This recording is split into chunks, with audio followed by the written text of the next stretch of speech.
Hello friends, this is Varsha. Welcome back to my channel. Eklavya शिक्षक भर्ती में आपका जो टॉपिक है the right of children to free and compulsory education act 2009 RTE, जिसकी बहुत डिमांड थी कि मैम ये कब आएगा, तो आपको आज ये वीडियो मिल जाएगा।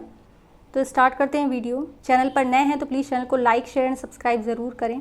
तो पहले ही जो स्लाइड है वो आपकी थोड़ा इंग्लिश में है, तो इंग्लिश वाले बच्चों के लिए हेल्पफुल रहेगी। ये PDF आपको टेलीग्राम चैनल पर प्रोवाइड करा दिया जाएगा। हिंदी में एक्सप्लेन करते हैं। तो ये जो एक्ट है उसका उद्देश्य क्या है। हर एक्ट का एक ऑब्जेक्ट होता है, एक उद्देश्य होता है। तो उसके बारे में देखते हैं कि 6 से 14 वर्ष की आयु के सभी बच्चों को मुफ्त अनिवार्य शिक्षा प्रदान करने और शिक्षा के सार्वभौमिकरण के लिए एक अधिनियम बनाया गया, जिसको RTE 2009 कहा गया। परिचय देखते हैं। निःशुल्क और अनिवार्य बाल शिक्षा का अधिकार RTE अधिनियम 2009 को पारित होना भारत के बच्चों के लिए एक ऐतिहासिक क्षण है। भारत के इतिहास में पहली बार बच्चों को परिवारों और समुदायों की मदद से, भाई बच्चे तो बच्चे ही हैं, उनको आप ऐसे ही एडमिशन नहीं दे सकते जब तक उनके परिवार और जो समुदाय हैं वो आपको परमिशन नहीं देते। उसके लिए आपको उन्हें समझाना होगा, तभी वो मानेंगे कि हाँ हमारे लिए शिक्षा भी जो है वो बहुत ज़रूरी है। और फिर मुफ्त शिक्षा मिल रही है तो इससे अच्छी बात ही क्या हमारे बच्चों के भविष्य के लिए। तो बच्चों को परिवारों और समुदायों की मदद से राज्य द्वारा गुणवत्तापूर्ण प्रारंभिक शिक्षा के अधिकार की गारंटी दी गई है RTE एक्ट 2009 में। ठीक है, अब ये लागू कब हुआ, तो ये डेट याद रखिएगा कि 1 अप्रैल 2010 को RTE लागू हुआ। इस अधिनियम के प्रावधान के तहत 6 से 14 वर्ष की आयु वर्ग के प्रत्येक बच्चे को उसकी पड़ोस में आयु उपयुक्त कक्षा में 8 साल की प्रारंभिक शिक्षा प्रदान की जाएगी। पड़ोस में का मतलब यहाँ पर ये हो गया कि प्रारंभिक स्कूल बच्चे के घर से कितनी दूरी पर होने चाहिए, माध्यमिक स्कूल बच्चों के घर से कितनी दूरी पर होने चाहिए, उनका एक डिस्टेंस जो है वो भी RTE में बताया गया है, जिसके बारे में हम आगे जो सेक्शंस हैं उनमें डिस्कस करेंगे। जब ये अधिनियम 1 अप्रैल 2010 को लागू हुआ तो भारत RTE लागू करने वाला 135वां देश बन गया। कौन सा बन गया? 135वां। याद रखिए, जब 135वां देश बना तो फर्स्ट भी कोई ना कोई होगा। तो प्रथम देश कौन था RTE लाने वाला जिसने मुफ्त शिक्षा अपने यहाँ के बच्चों को दी सबसे पहले? वो है नॉर्वे। ठीक है, वर्गीकृत देख लेते हैं कि RTE को अनुसूची 1 में रखा गया, जिसमें 7 अध्याय यानी 7 चैप्टर्स और 39 सेक्शंस हैं। ठीक है, सभी के बारे में यहाँ अच्छे से डिस्कशन करेंगे। तो बढ़ते हैं चैप्टर 1 अध्याय 1। तो अभी तक आपने जितने भी एक्ट पढ़े होंगे आपने देखा होगा कि जो सेक्शन 1 होता है उसमें उस एक्ट का नाम होता है, और सेक्शन 2 जो होता है उसमें उस एक्ट से रिलेटेड जो इम्पॉर्टेंट टर्म्स होती हैं उनकी डेफिनेशन यानी कि परिभाषाओं के बारे में बताया जाता है। तो धारा 1 यानी सेक्शन 1 क्या है? इस अनुभाग में अधिनियम का नाम वो क्या है? बच्चों को निःशुल्क और अनिवार्य शिक्षा का अधिकार अधिनियम 2009 का उल्लेख है। धारा 2 में परिभाषाएँ हैं, कौन कौन सी? जैसे प्रारंभिक शिक्षा, उपयुक्त सरकार, वंचित समूह का बच्चा या सिर्फ बच्चा, स्कूल, अभिभावक, कमज़ोर वर्ग का बच्चा। तो ये सारी जो परिभाषाएं हैं वो धारा 2 में दी गई हैं। अध्याय 2 क्या कहता है? मुफ्त और अनिवार्य शिक्षा का अधिकार धारा 3 से धारा 5 तक आपके अध्याय 2 में है। अध्याय 2 में कौन कौन से सेक्शन हैं? 3 से लेकर 5 तक। धारा 3 की बात करते हैं। सेक्शन 3 में 6 से 14 वर्ष की आयु के प्रत्येक बच्चे को अपनी प्रारंभिक शिक्षा पूरी होने तक पड़ोस के स्कूल में मुफ्त और अनिवार्य शिक्षा का अधिकार होगा। ठीक है, आयु याद रखिएगा 6 से 14 वर्ष। धारा 4, स्कूल से बाहर के जो बच्चे अनामांकित हैं उन्हें उनकी उम्र के अनुसार उचित कक्षा में प्रवेश दिया जाएगा और पिछली शिक्षा उसी वर्ष उचित तरीके से पूरी की जाएगी। अब यहाँ पर समझने वाली बात है कि उम्र के अनुसार उचित कक्षा मतलब अगर कोई बच्चा 8 साल का है तो आप उसे कौन सी क्लास में एडमिशन देंगे? 6 क्लास में। 6 साल के बच्चे को आप 1 क्लास में देंगे। 7 साल के बच्चे को आप कक्षा 2 में एडमिशन देंगे। 8 साल के बच्चे को आप कक्षा 3 में एडमिशन देंगे। 9 साल के बच्चे को कक्षा 4 में। अब बच्चा अगर 8 साल का है, आपने उसको कक्षा 3 में एडमिशन दे दिया, लेकिन बच्चे ने कभी स्कूल का चेहरा भी नहीं देखा था, तो क्लास 1 और क्लास 2 की पढ़ाई जब उसको नहीं आती है तो ये टीचर की रिस्पॉन्सिबिलिटी है, ये स्कूल की रिस्पॉन्सिबिलिटी है कि वो कक्षा 1 और 2 का पाठ्यक्रम भी कक्षा 3 के साथ में ही पूरा कराए। ठीक है, ये किस में वर्णित है? धारा 4 में ये कहा गया है। मतलब अब उतना आप पढ़ा नहीं सकते उचित तरीके से, इसीलिए यहाँ पर ये मेंशन किया गया है कि उचित तरीके से कक्षा 1 और 2 या जो भी क्लास उसने नहीं पढ़े हैं उन सभी की पढ़ाई भी उसी वर्ष उसको करानी होगी। ठीक है, तो ये समझ गए होंगे धारा 4 क्या कह रही है। धारा 5 देखते हैं। जहाँ किसी स्कूल में प्रारंभिक शिक्षा पूरी करने के लिए कोई प्रावधान नहीं है या यदि किसी बच्चे को राज्य के भीतर या बाहर एक स्कूल से दूसरे स्कूल में जाने की आवश्यकता होती है तो ऐसे अन्य स्कूल में प्रवेश पाने के लिए प्रधान शिक्षक या उस स्कूल के प्रभारी जहां ऐसे बच्चे को अंतिम बार प्रवेश दिया गया था तुरंत स्थानांतरण प्रमाण पत्र जारी करेगा।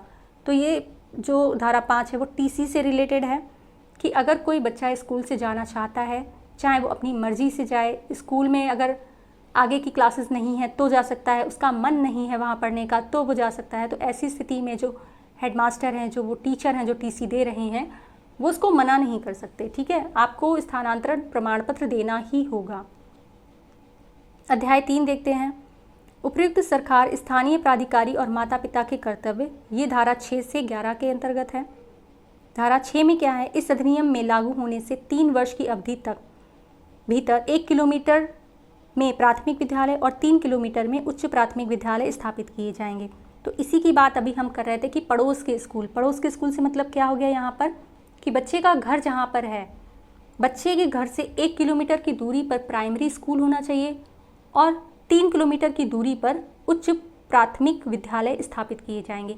ऐसा आपका आरटीई 2009 कह रहा था, लेकिन अब वर्तमान में इन प्रेजेंट क्या है, बच्चे के घर से 3 किलोमीटर के भीतर प्राइमरी स्कूल और उच्च प्राथमिक विद्यालय 5 किलोमीटर के भीतर स्थापित हो। आपको पुराना वाला भी याद रखना है और नया जो है वो भी याद रखना है। ठीक है, दोनों ही यहाँ पर मेंशन कर दिए गए हैं। नेक्स्ट है धारा 7। इस अधिनियम के प्रावधानों को पूरा करने के लिए धन उपलब्ध कराने की जिम्मेदारी केंद्र सरकार और राज्य सरकारों की समवर्ती होगी।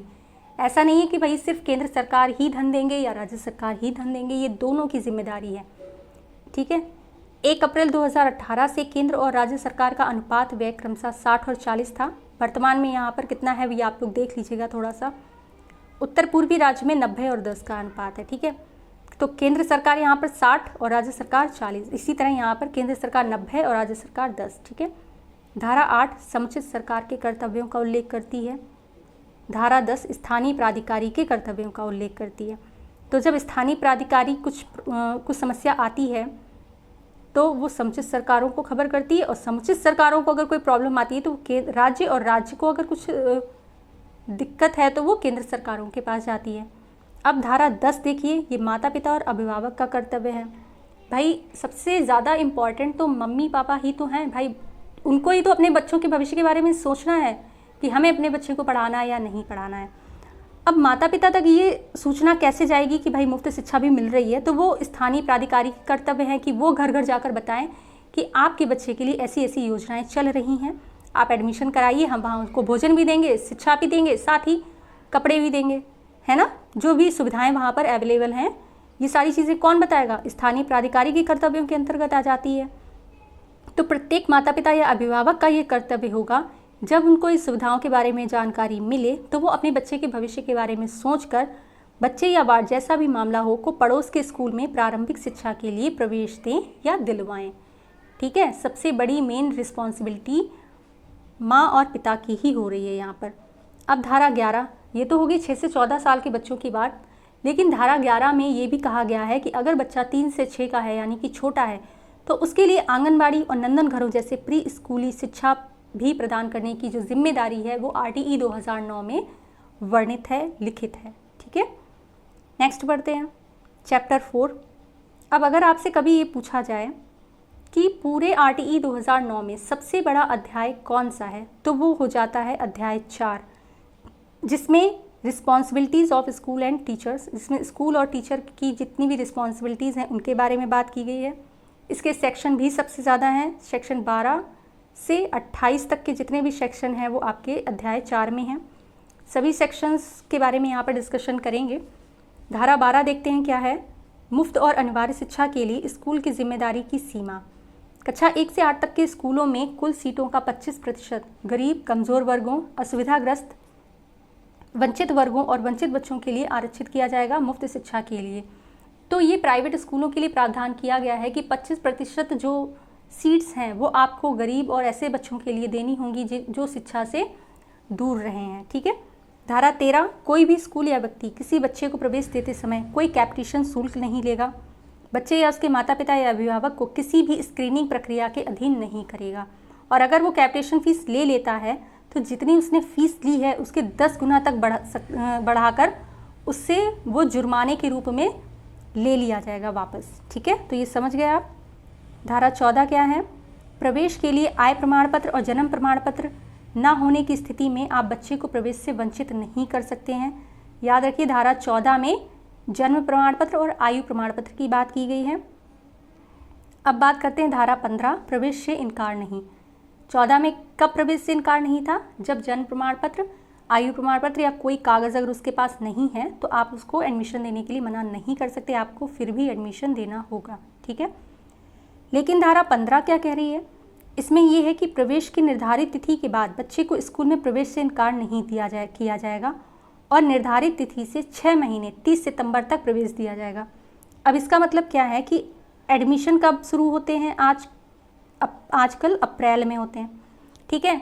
अब अप्रैल से अगर बच्चा 30 सितंबर के बीच में आता है, ठीक है, तो आप उसको मना नहीं कर सकते कि हमारे यहाँ इतना कोर्स हो गया, अब हम आपके बच्चे को एडमिशन नहीं देंगे, हम उसको कैसे पूरा करवाएंगे इतना कोर्स। आप ऐसा नहीं बोल सकते, आपको एडमिशन देना ही होगा। ये किस में लिखा है? RTE 2009 में लिखा है। 1 अप्रैल से 30 सितंबर के बीच में कोई भी बच्चा आता है आपको उसे एडमिशन देना होगा, चाहे जितना भी लेट हो जाए। लेकिन अब यही बच्चा अगर 1 अक्टूबर को आता है तो आपके पास ये राइट है कि आप उसको मना कर सकते हैं कि भाई अब डेट निकल गई, अब हम आपके बच्चे को एडमिशन नहीं दे सकते। तो ये भी किस में वर्णित है? RTE 2009 में। धारा 15 यहाँ पर समझ गए होंगे आप। नेक्स्ट बढ़ते हैं। धारा 16, स्कूल में दाखिला लेने वाले किसी भी बच्चे को प्रारंभिक शिक्षा पूरी होने तक किसी भी कक्षा में रोका नहीं जाएगा, यानी कि उसको फेल नहीं किया जाएगा। बच्चे को कुछ आए या ना आए, ठीक है, आप उसको निकाल नहीं सकते। आपकी रिस्पॉन्सिबिलिटी है कि आप अनेक शिक्षण विधियों द्वारा उसको समझाएं, उसको होशियार बनाएं, लेकिन ये नहीं कर सकते कि भाई नहीं आ रहा तो आप फेल हो जाओ। फेल नहीं करना है आपको धारा 16 के अंतर्गत। धारा 17, किसी भी बच्चे को शारीरिक दंड या मानसिक उत्पीड़न, ठीक है, शारीरिक दंड मतलब आप हाथ नहीं उठा सकते, आप डंडा नहीं उठा सकते उसके ऊपर। मानसिक उत्पीड़न नहीं कर सकते कि हाँ आपके पापा ऐसे हैं, आप ऐसी यूनिफॉर्म पहन के आते हो, आप ये नहीं करना आता, वो नहीं करना आता, तो उसको शोषण बिल्कुल नहीं करना है बच्चे का। ठीक है, ये धारा 17 में है। धारा 18, बिना सरकारी मान्यता के कोई भी स्कूल नहीं चलाया जाएगा, और अगर ऐसा स्कूल चलाया गया तो उस पर 1 लाख रुपए का जुर्माना लगाया जाएगा। ठीक है, धारा 18 में है। धारा 19, स्कूल के लिए जो मानदंड और मानक इकाइयाँ हैं उनके बारे में धारा 19 में बताया गया है। धारा 20 है, केंद्र सरकार अधिसूचना द्वारा किसी भी मानदंड और मानकों को जोड़कर या हटाकर अनुसूची में संशोधन कर सकती है। ठीक है। नेक्स्ट है आपका धारा 21, विद्यालय द्वारा उच्च प्राथमिक विद्यालय के लिए विद्यालय प्रबंधन समिति SMS के गठन का प्रावधान है। तो याद रखिएगा, उच्च प्राथमिक विद्यालय के लिए कौन सी कमेटी है? School management committee. ठीक है, स्कूल मैनेजमेंट कमेटी यानी विद्यालय प्रबंधन समिति उच्च प्राथमिक विद्यालयों के लिए होगी, जिसके अध्यक्ष कौन कौन होंगे, सदस्य कौन कौन होंगे? एक स्कूल प्रबंधन समिति जिसमें स्थानीय प्राधिकारी के निर्वाचित प्रतिनिधि, स्थानीय प्राधिकारी को कैसे जोड़ा गया? निर्वाचित करके। ऐसे स्कूल में प्रवेश पाने वाले बच्चों के माता पिता भी होंगे उस कमेटी में, या अभिभावक और शिक्षक भी इसमें शामिल होंगे। तो उच्च प्राथमिक विद्यालय के लिए SMS, अब सीनियर सेकेंडरी स्कूल के लिए SDMC, जिसकी फुल फॉर्म क्या है? School development and management committee, यानी इसकी स्कूल विकास एवं प्रबंधन समिति। ये हिंदी वाले थोड़ा सा इस चीज़ को याद रखें, जो फुल फॉर्म है वो इंग्लिश में ही याद करें, ठीक है, क्योंकि हिंदी में क्या होता है काफ़ी चीज़ें अलग हो जाती हैं, लेकिन इंग्लिश की जो स्पेलिंग्स हैं वो सेम रहती हैं। तो प्लीज़ कोशिश करिएगा कि हिंदी वाले जो फुल फॉर्म है वो इंग्लिश में ही याद करें। तो धारा 23 में SMS की बात की गई, धारा 22 में SDMC की बात की गई। SMS यानी कि उच्च प्राथमिक विद्यालय के लिए समिति, और SDMC सीनियर सेकेंडरी स्कूल के लिए। ठीक है। धारा 23 शिक्षकों की नियुक्ति हेतु योग्यता एवं शर्तें, किस तरह से शिक्षकों को नियुक्ति किया जाएगा, उनकी योग्यताएं क्या क्या होंगी और सेवा की शर्तें क्या क्या हैं, वो सभी 23 में है। 24 में शिक्षकों के कर्तव्य एवं शिकायतों का निवारण है। भाई शिक्षक जब अपॉइंट होंगे तो उनकी कुछ शिकायतें भी होंगी या नहीं, तो उनके बारे में भी। अब धारा 25 देखते हैं, छात्र शिक्षक अनुपात, ये बहुत इम्पॉर्टेंट है। छात्र शिक्षक अनुपात प्राथमिक विद्यालय में 30 बच्चों पर एक शिक्षक होगा, उच्च प्राथमिक विद्यालय में 35 बच्चों पर एक शिक्षक होगा। ठीक है। अब कभी कभी क्या होता है, क्वेश्चन इससे बहुत ज़्यादा आएंगे, आप देखिएगा भी, लेकिन सीधे सीधे बहुत कम पूछते हैं। ऐसे पूछ लेंगे कि 90 बच्चों पर कितने टीचर हैं। अब आपको पता है प्राइमरी में 30 पर एक है, तो 90 पर कितने टीचर होंगे, 3। ठीक है, तो इस तरह से क्वेश्चन बन के आ जाता है। अब 200 से अधिक छात्र अगर हैं तो 5 शिक्षक होंगे और 1 प्रधानाध्यापक होना चाहिए। प्राथमिक शिक्षकों के लिए न्यूनतम कार्य दिवस 200 दिन यानी कि 800 घंटे प्रति वर्ष, दोनों ही तरह से पूछ सकते हैं। आपको पता होना चाहिए कि प्राथमिक शिक्षकों की बात कर रहे हैं तो न्यूनतम कार्य दिवस 200 दिन और 800 घंटे प्रति वर्ष। उच्च प्राथमिक शिक्षकों के लिए न्यूनतम कार्य दिवस 220 दिन और 1000 घंटे प्रति वर्ष। ठीक है। प्रति सप्ताह 45 घंटे शिक्षण घंटे, ये इंपॉर्टेंट है। ये क्वेश्चन बहुत बार पूछा जाता है कि एक शिक्षक को प्रति सप्ताह में कितने घंटे पढ़ाना चाहिए, तो आपको पता होना चाहिए 45 घंटे। ठीक है। धारा 26 देखते हैं, शिक्षकों के रिक्त पदों को भरना। किसी भी विद्यालय में कुल स्वीकृति पदों में से 10% से अधिक रिक्त नहीं हो सकते हैं। ठीक है, बट आप लोग तो जानते ही हैं क्या कंडीशन है आजकल। धारा 27 देखते हैं, गैर शैक्षणिक कार्यों में शिक्षकों की तैनाती पर रोक।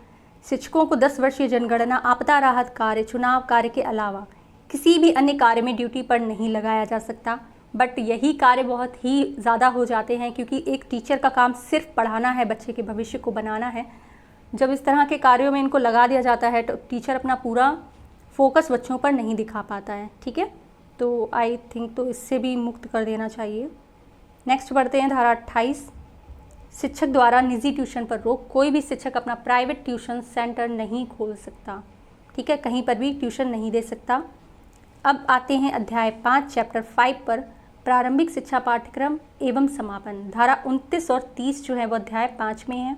तो धारा 29 क्या कह रहा है कि प्रारंभिक शिक्षा के लिए पाठ्यक्रम और मूल्यांकन प्रक्रिया एक अकादमिक प्राधिकारी द्वारा निर्धारित की जाएगी, जिसे उचित सरकार द्वारा अधिसूचना द्वारा निर्दिष्ट किया जाएगा। ठीक है, मूल्यांकन कैसे होगा, मूल्यांकन की बात की गई है, तो मूल्यांकन कैसे होगा, जैसे बच्चे का सर्वांगीण विकास हो रहा है या नहीं, संविधान में निहित मूल्यों के अनुरूप कार्य हो रहा है या नहीं, शिक्षा का माध्यम क्या है, बच्चों के अनुरूप है या नहीं है, जहाँ तक संभव हो बच्चे की मातृभाषा में ही पाठ्यक्रम होना चाहिए।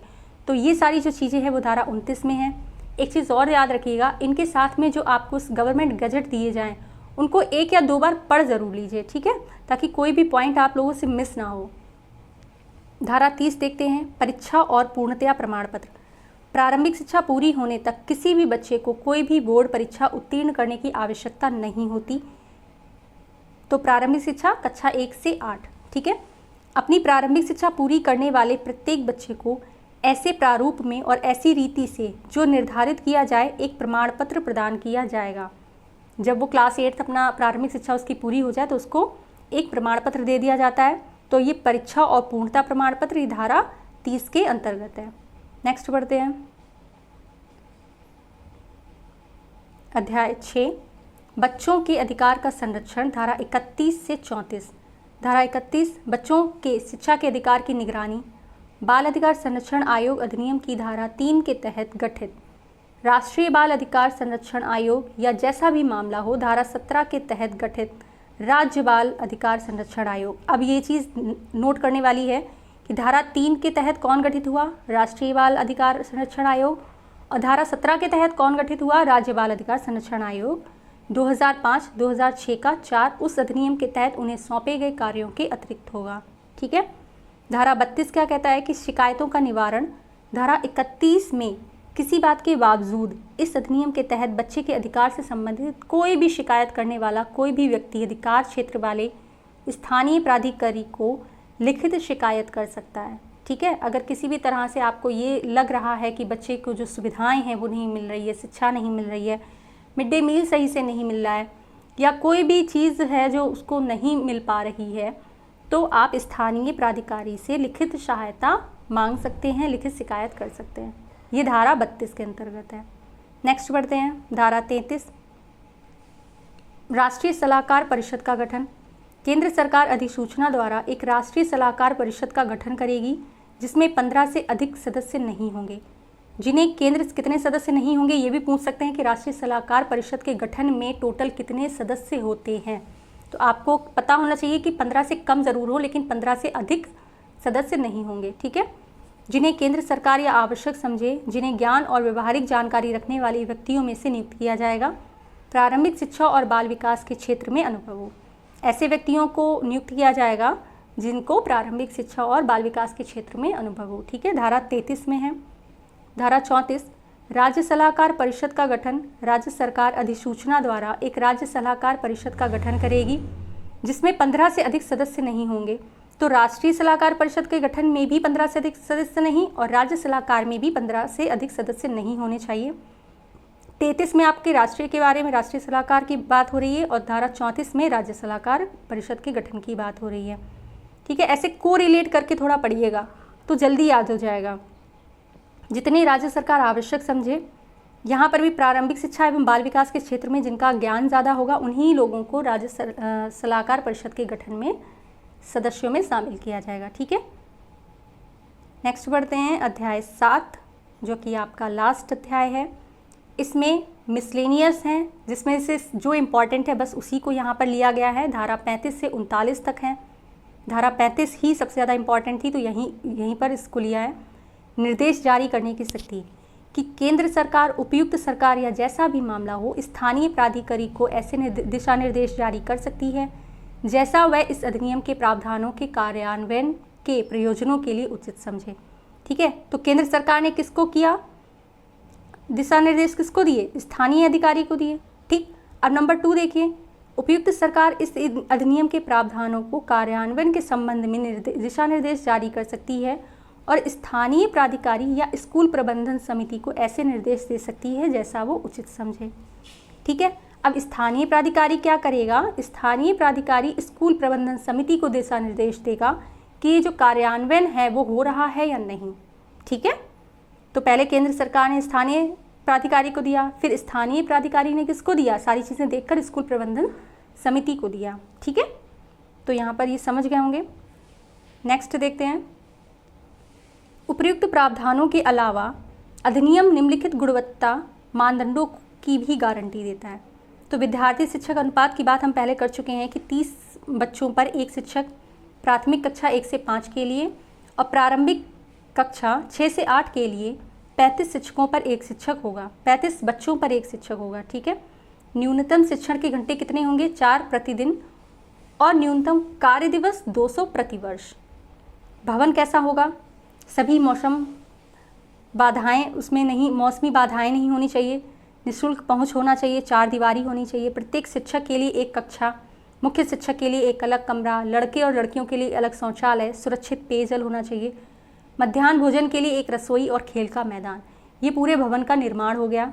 अगर आप हॉस्टल वार्डन बन जाते हैं तो एक बार अपने जो स्कूल हैं उनका विजिट कर लीजिएगा, थोड़ा देख लीजिएगा कि हाँ भाई क्या क्या चीज़ें हैं, क्या क्या नहीं हैं। नेक्स्ट है शिक्षण अधिगम सामग्री, TLM जिसको हम बोलते हैं। तो वो चीज़ होना बहुत ज़रूरी है क्योंकि TLM जब होता है तो बच्चों की रुचि जो है वो पढ़ाई में ज़्यादा बढ़ जाती है। पुस्तकालय यानी लाइब्रेरी होनी बहुत ज़रूरी है और उसका यूज़ भी होना बहुत ज़रूरी है। ये नहीं कि सिर्फ भाई लाइब्रेरी नाम की खुल गई, जब कोई अधिकारी चेकिंग के लिए आया तो खोल दी गई, बच्चे बिठाल दिए, तो ऐसा वाली सिचुएशन मत करिएगा। खेल और खेल उपकरण भी होने चाहिए।